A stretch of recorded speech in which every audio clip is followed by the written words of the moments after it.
Bismillahirrahmanirrahim. Assalamualaikum warahmatullahi wabarakatuh. Bapak Ibu saudara sekalian, alhamdulillah pagi hari ini kita masih bisa melanjutkan aktivitas kita. Mudah-mudahan kita semua dalam lindungan Allah SWT. Keluarga kita sehat semua. Pagi hari ini alhamdulillah kita bisa membahas lagi satu topik yang sangat penting, ya, mengambil hikmah dari merebaknya ya virus corona ini, ya. Virus corona ini telah memaksa kita dan banyak umat manusia di dunia sekarang ini mengubah pemikirannya, mengubah perilakunya, ya, mengubah sikapnya dan sebagainya gitu ya. Nah, salah satu yang penting adalah dampak virus corona ini terhadap pendidikan kita. Jadi sebelum corona ini mewabah, kita sudah masuk era disrupsi. Era disrupsi ditandai dengan dalam dunia pendidikan dan dunia bisnis dan politik dan sebagainya, ya. Sekarang ini ditandai dengan maraknya namanya MOOCs, itu ya, Massive Open Online Courses. Itu sudah marak, ya. Kita tahu bagaimana ruang guru bisa menggusur lembaga-lembaga bimbingan belajar yang konvensional, ya, kemudian ojek online, ya, menggusur ojek konvensional gitu kan. Kemudian sekarang alat-alat pembayaran yang digital online itu sudah semakin marak, ya, perdagangan online, ya, toko-toko online, supermarket online itu sudah mengalahkan sekarang supermarket yang konvensional. Nah, sekarang bagaimana kampus online gitu ya. Ini kan sudah tinggal tunggu waktu, ya, dan ketika corona ini datang memaksa semua untuk di rumah, belajar di rumah gitu kan, mahasiswa juga begitu, dosen juga di tempat jauh. Nah, apa yang akan terjadi ya kalau ini sebulan saja, ini sekarang Depok aja sudah kebijakan Pemda ini diperpanjang 2 minggu dengan tambah 2 minggu, jadi sudah praktis sebulan, ya. Pemerintah Kota Depok harus merumahkan pelajar-pelajar, mahasiswa untuk belajar di rumah masing-masing gitu ya. Nah, apa yang akan terjadi, dan sekarang ini sedang terjadi, ya kan, kita bisa memanfaatkan, ya, teknologi komunikasi dengan kuliah online ini luar biasa. Sekarang rapat-rapat dosen dengan satu aplikasi tertentu, nggak perlu datang ke kampus. Jadi sekarang orang sudah mulai bertanya, terus untuk apa kita punya kampus-kampus gedung yang megah itu? Terus apa artinya pendidikan di situ?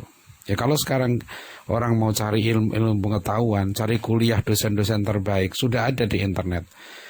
Orang mau cari kuliah akidah terbaik, sekarang ada di internet. Orang mau cari kuliah sistem pemasaran yang terbaik, bisa kita cari di internet. Kita tinggal milih mana pakarnya, mana dosennya. Kita tinggal pilih itu. Jadi apa yang sekarang masih bertahan pada sistem kampus konvensional ini adalah regulasi pemerintah. Regulasi pemerintah masih mengharuskan gitu ya, orang itu sekolah, kuliah harus dengan aturan-aturan tertentu. Bahkan dengan sekarang bayangkan ya, ujian nasional sekarang dengan corona ini sudah tidak ada. Terus akhirnya ujian nasional apa? Ya sudah, nilai rapornya atau sekolahnya bisa menentukan kelulusan masing-masing siswa. Apakah dengan itu pendidikan kita jadi mundur, ya kan? Sedangkan siswa sekarang bisa belajar, dia lebih banyak dapat akses informasi di internet. Ya, santri-santri Al-Taqwa yang di rumah ini pun mudah sekarang. Ya, cukup kita kirim video, ya kan? Kalau untuk pengetahuan, ya, sekali lagi, kalau pendidikan diartikan dengan transfer of knowledge, ya, menambah pengetahuan, mendapatkan ijazah, meraih gelar akademik, ya, kalau itu menjadi tujuan utama, itu semua sudah bisa digantikan dengan internet. Dan sekarang virus corona ini memaksa semua untuk paham itu, bahwa sekarang ada model pendidikan yang sangat praktis di zaman sekarang ini. Ya, corona telah memaksa itu untuk paham. Sekarang anak-anak di rumah bersama orang tuanya, mahasiswa di rumah bersama orang tuanya, santri yang nggak bisa pulang karena daerahnya di karantina gitulah. Itu santri terpaksa harus di pondok bersama ustadz, bersama guru-gurunya, bersama pimpinannya di situ. Sekarang apa yang harus dilakukan? Yang sekarang virus corona telah memaksa rumah-rumah itu menjadi kampus. Ya, pesantren itu menjadi kampus yang terbaik. Masjid-masjid menjadi kampus yang terbaik. Kenapa? Karena itulah dalam makna pendidikan Islam, hakikat pendidikan yang sebenarnya. Pendidikan yang terpenting itu apapun dari tingkat TK sampai perguruan tinggi sampai ke S3 sampai doktor itu adalah penanaman adab. Itu tidak boleh dilupakan. Ya, Prof. Nakib Alatas ya sampai mahasiswa tingkat S2, S3 kalau ada mahasiswa ya yang kuliah, ya saya dengar dari Profesor Wan Muhammad Nur bahwa kalau ada mahasiswa S3 ya dia ikut kuliah tapi tidak menunjukkan adab yang baik dalam perkuliahan, maka menurut Prof. Alatas mahasiswa itu sebaiknya diberhentikan karena dia tidak beradab. Ya, sudah tingkat doktor pun kalau tidak punya adab ya nggak usah dilanjutkan kuliahnya. Jadi sekarang kita mendorong bahwa mau tidak mau sekarang gitu ya, pendidikan itu akan mengarah kepada konseptualisasi pendidikan Islam yang sebenarnya, yaitu menanamkan adab dan akhlakul karimah itu. Itu inti pendidikan. Jadi sekarang ini Bapak Ibu Saudara sekalian ya, pandangan tentang kampus favorit itu menurut saya sudah perlu diubah, perlu direvisi. Ya sekarang ini dulu saya di IPB, kemudian saya kuliah di IPB, saya nyantri di Ulil Albab. Kegiatan di pesantren itu harus mengikuti kuliah di IPB karena jadwal kuliah di IPB sangat ketat gitu ya. Kuliah, praktikum, buat laporan, kegiatan mahasiswa, senat, kerohanian Islam, pengajian kampus dan sebagainya, keorganisasian itu sangat marak, jadi padat. Maka pesantren kita bilang itu ekstrakurikuler. Tapi sekarang di era perkuliahan online begini, apa yang bisa dilakukan sekarang ini? Justru sebaliknya. Justru kegiatan di pesantren itulah pendidikan yang lebih utama karena di situ ada penanaman adab, penanaman akhlak, pembinaan soft skill.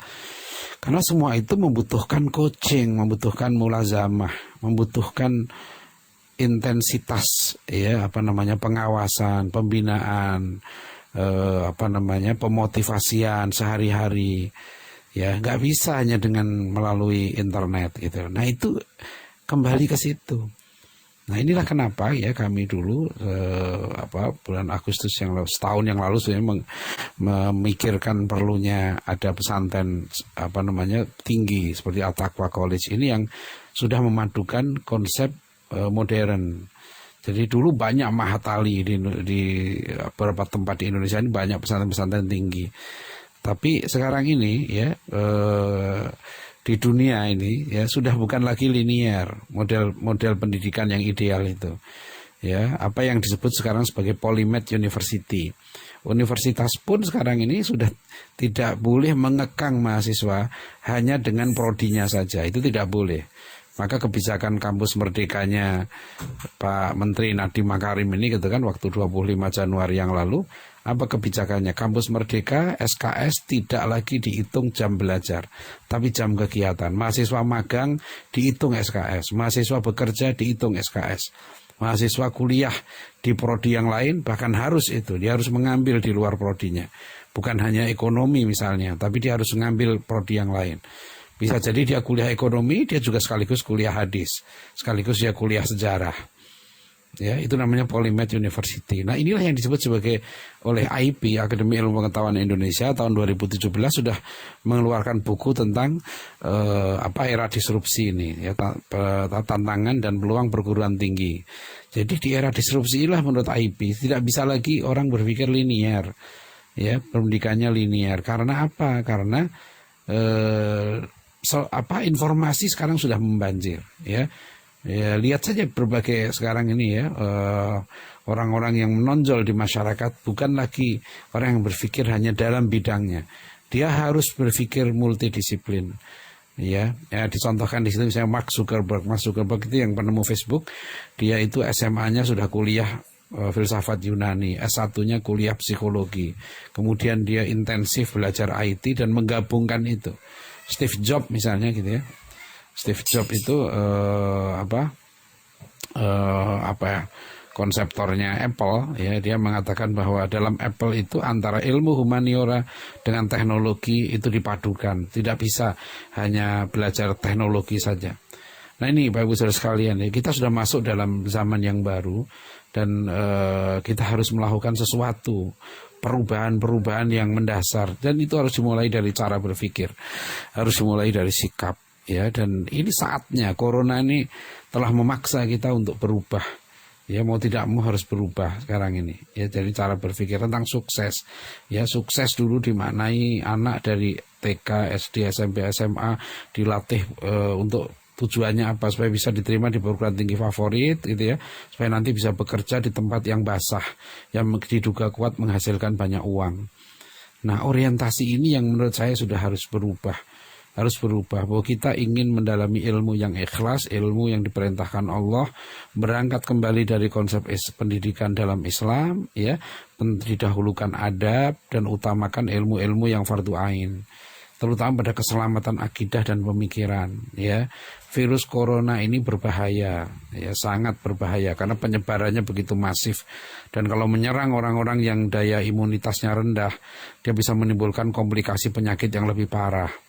Tetapi kita perlu catat juga virus-virus pemikiran di dalam lembaga-lembaga pendidikan kita yang masih belum mau menerima wahyu sebagai sumber ilmu, belum mau menerima keteladanan Nabi Muhammad SAW dalam bidang pendidikan, mau nyusun konsep sendiri, lebih percaya kepada konsep-konsep barat, konsep-konsep liberal sekuler. Kalau itu masih dilakukan, maka risikonya sangat besar. Itu virus-virus pemikiran ini telah menyebabkan penyakit yang sangat berbahaya, yang kata Prof. Naqib Alatas disebut sebagai confusion of knowledge, kekacauan ilmu.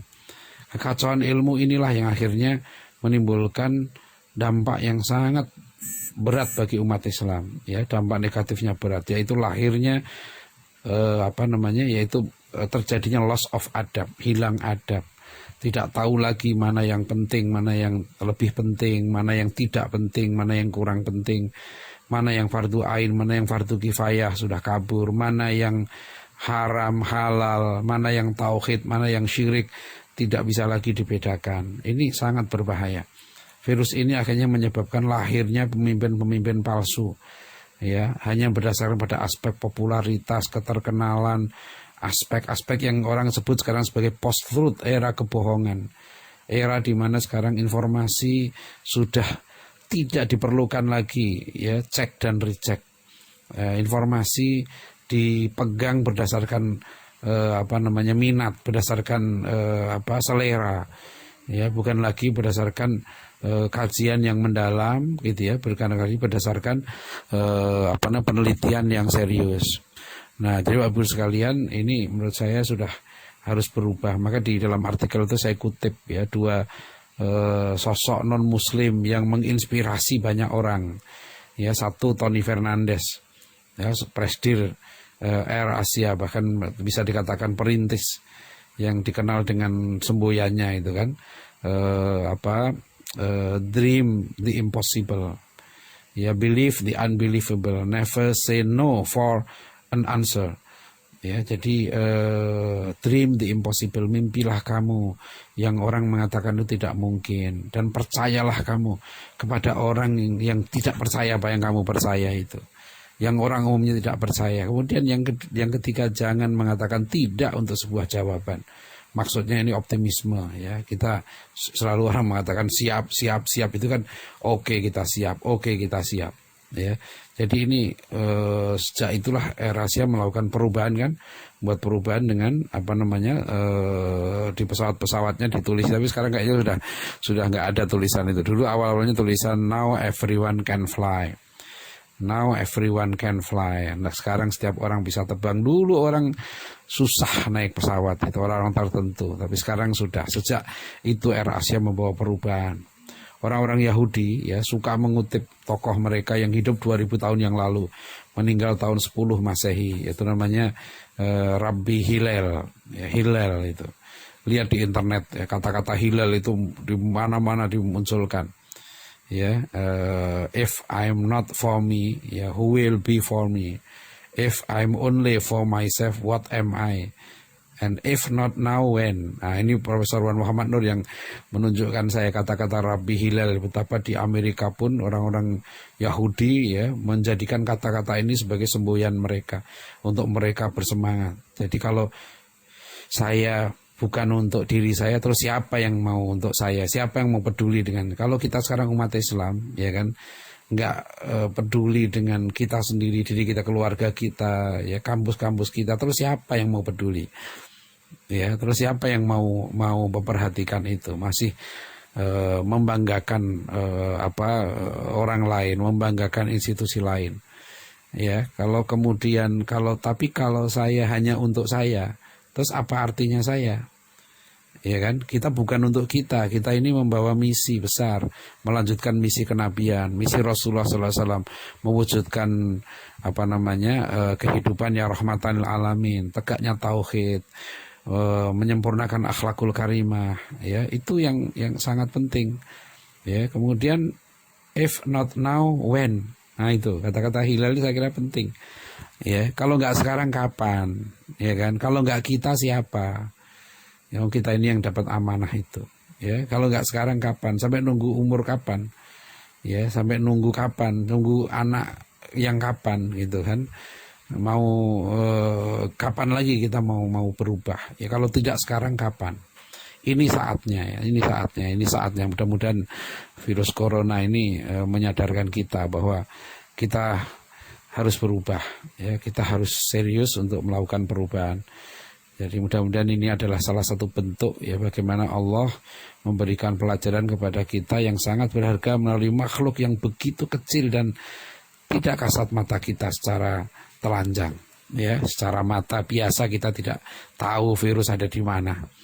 Ya, begitu saja Bapak Ibu Saudara sekalian, mudah-mudahan artikel ini bermanfaat ya. Silahkan kalau artikel ini mau di-share ke orang lain juga silahkan. Ya, ini saya pikir ini hal yang penting untuk kita bagi bersama. Billahi taufik wal hidayah. Assalamualaikum warahmatullahi wabarakatuh.